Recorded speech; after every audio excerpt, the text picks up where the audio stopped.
on the small business front, this week we made a really exciting announcement, which was an increase for the eligibility, a broadening of the eligibility for the Canadian Emergency Bank Account. That's the loan that every small business in Canada wants.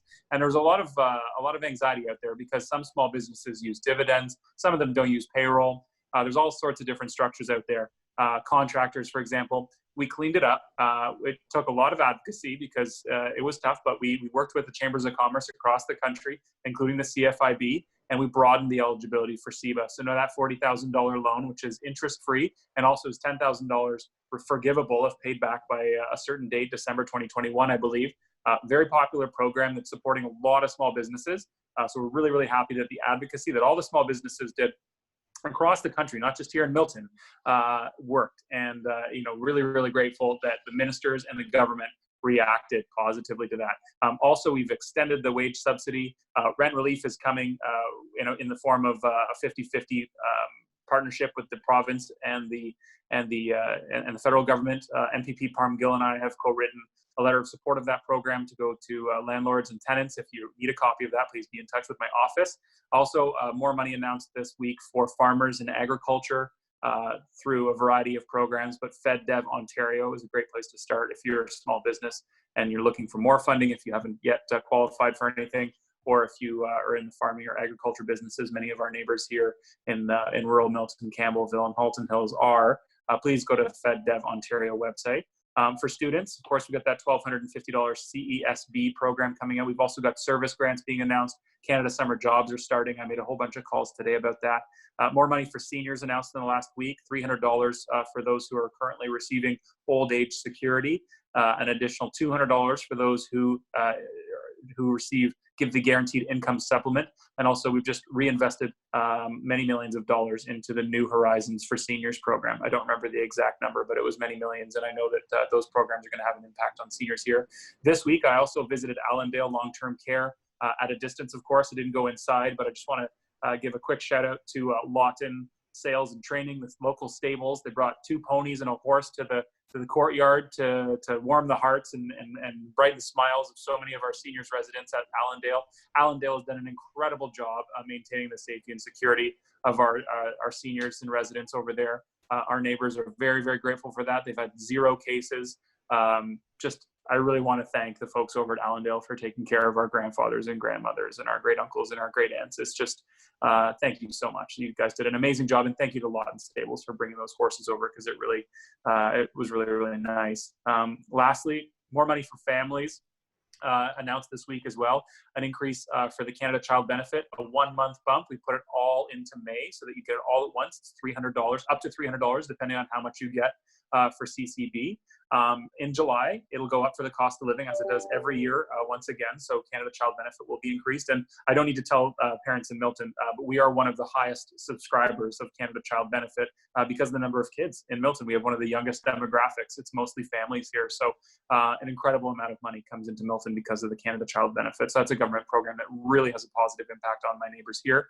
Last, but certainly not least, I'd encourage anybody looking for work, or if you have youth in your house looking for work, if you have sons, daughters, nephews, nieces, grandkids that are looking for work, not just youth either, jobbank.gc.ca is where to go to find work, not just Canada Summer Jobs and not just for people between 15 and 30, but it's a free place to advertise work if you're looking to fill positions. And it's also a great place to find work in this very difficult jobs market. So that's jobbank.gc.ca.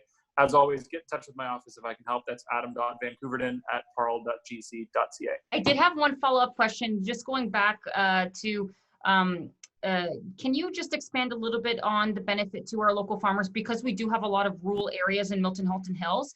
Just expand a little bit on that and remind us the benefit that they can and the help, because there is a bit of a struggle there, right? Absolutely. I apologize for the phone ringing in the background. I'm here at the office by myself today. I'm sure they'll call back if it's important. I'm sure it is. But the money for farmers is great. There's a couple of different programs. A couple have been announced through Minister Mary Claude Bibeau's office, and others through FedDev Ontario. So the quickest way to look is, through your funding partner, whether that's a bank or a credit union. There is money available for farmers in the agricultural business.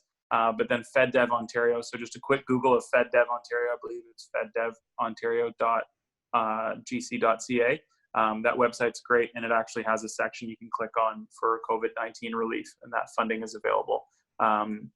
There's also BCAP funding available, and my family was involved in farming a little bit. My uncle and grandfather were apple farmers, but I never had to apply for funding, so I won't claim to be an expert on how to apply for agricultural funding, but I do know that the funding is there. And of course, be in touch with my office at adam.vankoeverden@parle.gc.ca if you've got any questions, because we'd like to see as many local businesses, including farmers, and the agricultural industry locally, receive this funding and stay alive and afloat during these challenging times. You know, the local agricultural industry they have their own struggles. You know, it's tough to fill positions with the labor market being what it is right now. Some are thriving and some are suffering. It really depends on the industry. So yeah, we're trying to support everybody.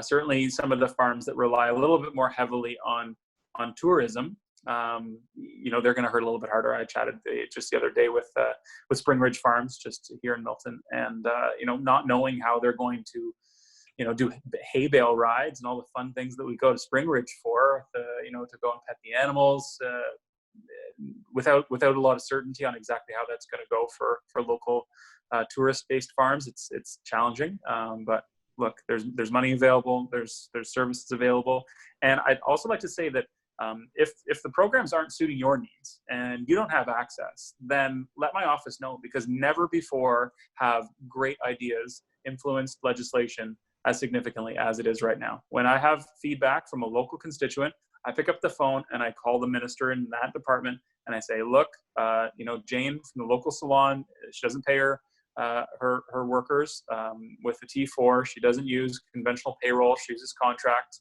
And I imagine that there's a lot of businesses across Canada with this situation. So I'm calling to advocate for her. And then 2 weeks later, boom, we've got an enhanced eligibility for SEBA. And now, and Jane, who's a fictional character here on Main Street. But there are a lot of salons and a lot of barbershops, tattoo parlors, physio clinics, chiropractic clinics, music schools. They pay all of their people on a contract basis, and they shouldn't be punished for that. So I'm really grateful that the government is listening. And if you've got ideas or suggestions, get in touch with my office, because we want to hear from you.